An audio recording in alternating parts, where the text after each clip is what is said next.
Hello everyone and welcome to Red Rose's Recovery's very own podcast. I'm Ryan. I'll be having a conversation with my wonderful colleague Roxy Hermit-Jones today. We'll be talking about what it was like in addiction, what sort of things we got up to. Nothing too deep, we're going to keep it fairly light-hearted as much as we can do. And how our lives have changed for the better, hopefully. Roxy.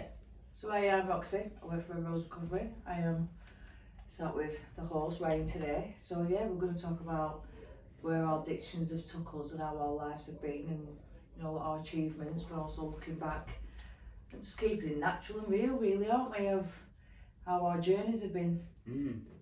Yeah, so I hope you all enjoy it, and if you do, don't forget to click on the subscription below and we'll take it away.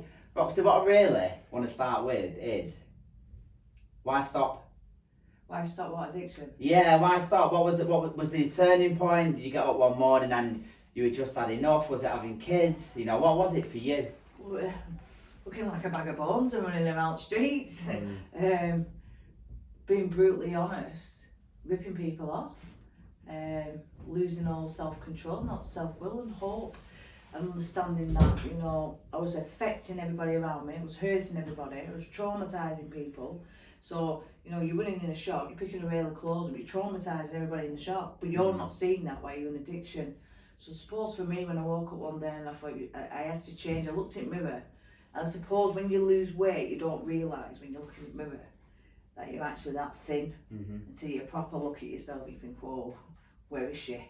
So yeah, that was my turning point of getting clean again, so that would have been the second time round where it's led me into like being 4.5, nearly 4 year clean now. I don't really keep it dated because I don't celebrate getting clean or anything like that. I'm just happy that I am clean. But yeah, I've tied people up at the bottom of the legs with belts, I've run off away from them, I've pickpocketed, I've seen a tenner hanging out of the bag, it's mine. Everything was mine. Yeah, just owning it really and understanding that I was affecting everybody, but also seeing people around me and thinking, I'm like that, I had them trainers, I had that, and it does affect somebody who's in a complex place. But there's been happier times when I've took drugs and I've been buzzing my head off and, and I'm thinking, yeah, this is the best life, to having the worst drugs ever and living on the streets. Yeah, I know, and I think sometimes we almost forget, in particular when you're in recovery, when you're working in the recovery field, that there is elements of enjoyment in it, otherwise we wouldn't have carried it on for as long as we did. But the main thing is, and there was 2 points in there, the ripple effects are massive. I know from my own experience, a psychologist told me once, I don't think you realise the devastation you've caused your family and other people. I think it's become a coping strategy that you turn everything into a joke and you're like, oh yeah, it wasn't that bad. Because if you actually knew and you meditated on this and you thought about it, you wouldn't do it. Then ripple effects they carry on, like say people in the shop, what it does to your family, your mum's sleepless nights, your dad got a busy in a prison cell. The other point that I thought was really good was looking in the mirror one day and he's a bag of bones. We lose ourselves. I know certain forms of recovery call it the beast. Gabor Mate's got a book, The Realm of the Hungry Ghost, where he just calls it the addict. The addict is rife and you lose yourself. You're not there anymore. So Roxy, Ryan, our values that we brought up with our cultures, the things that we hold dear to us, they're just gone. We just become like a shell. It's just there to consume, and we'll go to any means to get that fixed. Is there any specific stories that you'd like to share with us where you still carry some guilt, or you had to go make an amends for that? Anything that really sticks out? I suppose I carry guilt quite a lot, but I forgive myself over it. I'll be here all week if I venture off and stuff, scowling back walls and all that, climbing up and down things, taking people's bikes, making holes in edges, getting quads. I suppose that's from a young age, so that leads into what you do into an addiction, because you can do it if you master the art of stealing and ripping people off. You've always carries that, so it becomes a part. When I got clean, it was like one in basket, one in pocket, one in, I had to stop doing that, thinking, yeah, you know what, I'll get 3 of them, but I'm only paying for 1. So I had to stop stop booting around places. Yeah. What's mine, what's for free? So it's that sort of thing you've got to break from. So yeah, my partner, he don't say it to me anymore. When I got back home, he's like, "You're not rooting today. You're not looking to see what's yours."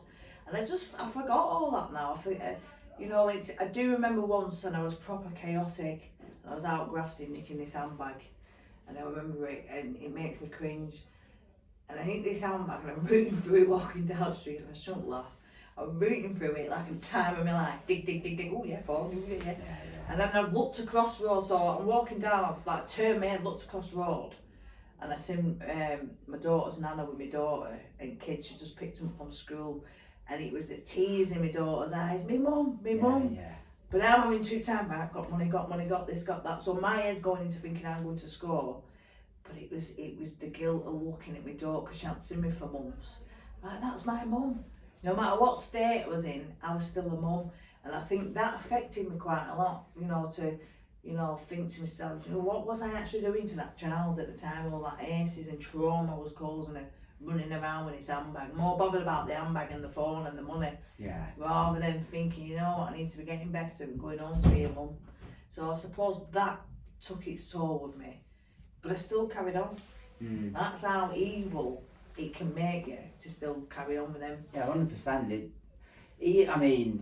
Depending what sort of recovery you follow, I know the 12 steps will call it a disease, or alcoholism, you're stuck in that ism of the I, self and me.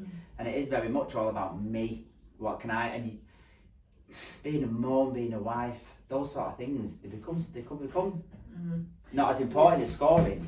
So, and I know you personally as well, and how important family is to you, and these days as well. I'm sure my family, this is the thing with me, you get different kind of people that use drugs in different kinds of way.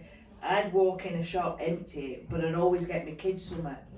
I'd always kick them out. Well, that's alright then, isn't it? No, but you get what I mean? So in my world, that was alright. Yeah. Roxy still being a mum, but it weren't. Because you're not being a mum, are you? No, we justify it to ourselves. No, honestly. The behaviours are wrong around it, but in that world of your own, you're thinking, what about you?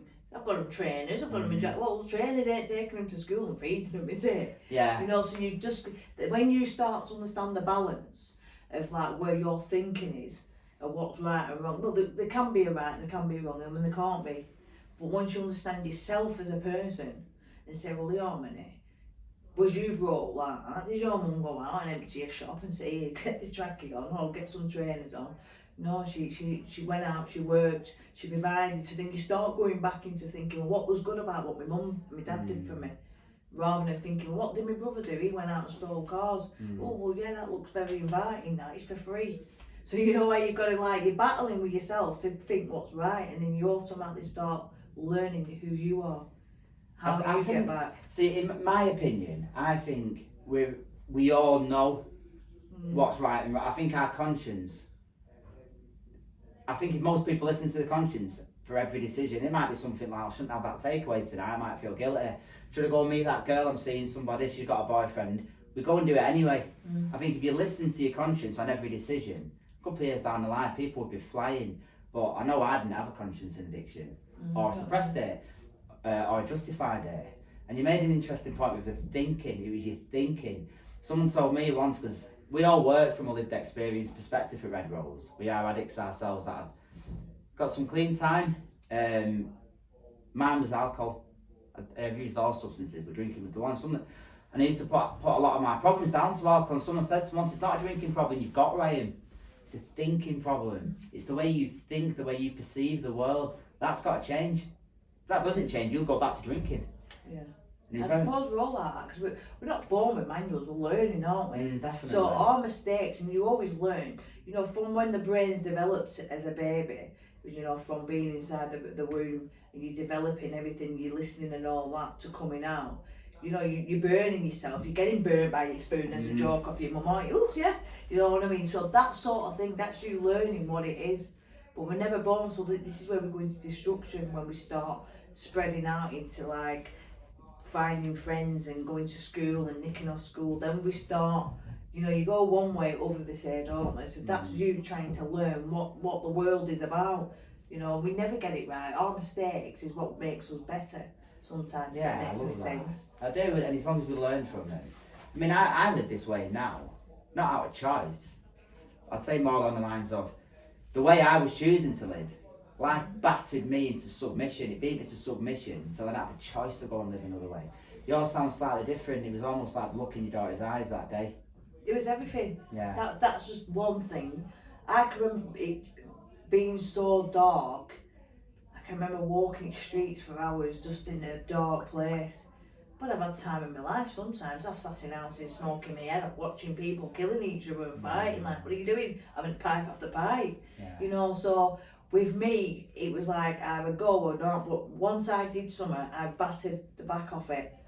If I was in addiction, I was in it fully. I weren't coming back for it till I said, oh, you know what, I've had enough now. Do you think there's another way out of it, or do you think people have to be battered like that? Because we work with a lot of people that's very complex people that are still very much in the midst of addiction on a daily basis. And I sometimes think, how are you living like this? Like, why don't you live a different way? But they're so entrenched in that thinking. But when I use my lived experience, if I was telling a 25-year-old me, you don't have to drink and use drugs, you can prevent all this, but you stop using now and you live like that, I wouldn't have listened.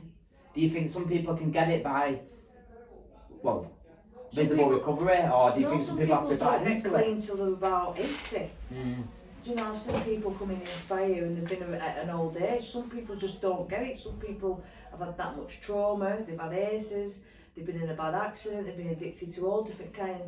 The brain is a big part what doesn't release what we should be doing, because everything about it is thinking you're keeping yourself safe in addiction, which we're looking at you and you're not.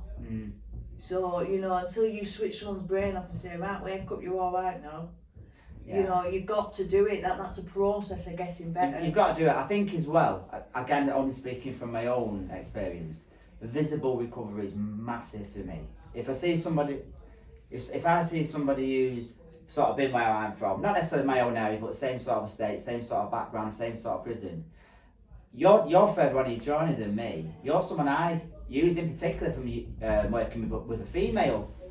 Yeah. I think we had one a couple of weeks ago and I brought you in and saying, you know, Roxy's been there, and you know, look at her now. It's achievable. That's the word again, been there, no, and this is where we need to use our terminology differently. We can identify Roxy's been there, because we haven't had that same journey. So identify. It's like when we use safe spaces. When I was speaking to Pete, you know, safe means you're bringing yourself in safe. We can keep you safe, but we can't see what's in your pocket.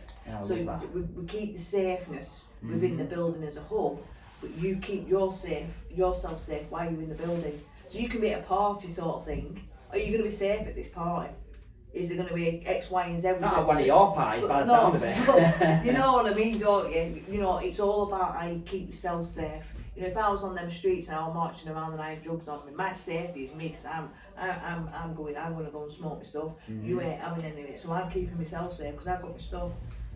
But it's all about that, naturally in the world, is keeping yourself safe, because there's no such thing as a gang, and there's no such thing as he's a 10-man lad over there. He's, you know, don't start with him, because as soon as he's on his own in the street, anybody, you're vulnerable on that street. You're not safe, are you? No. No matter where you are, you're not safe.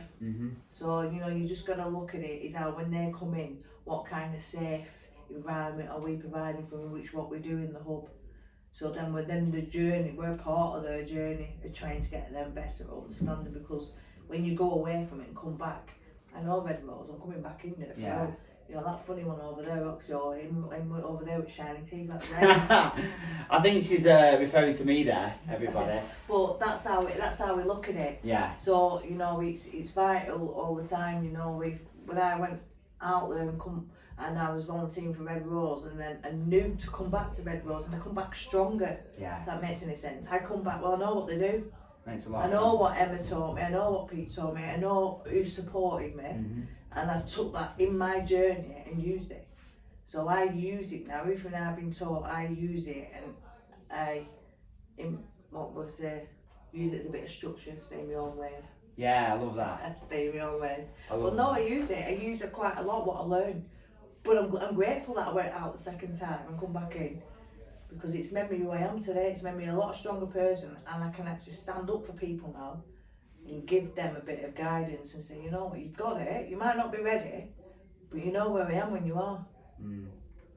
Yeah. And on that, everybody, we'll keep it really brief today.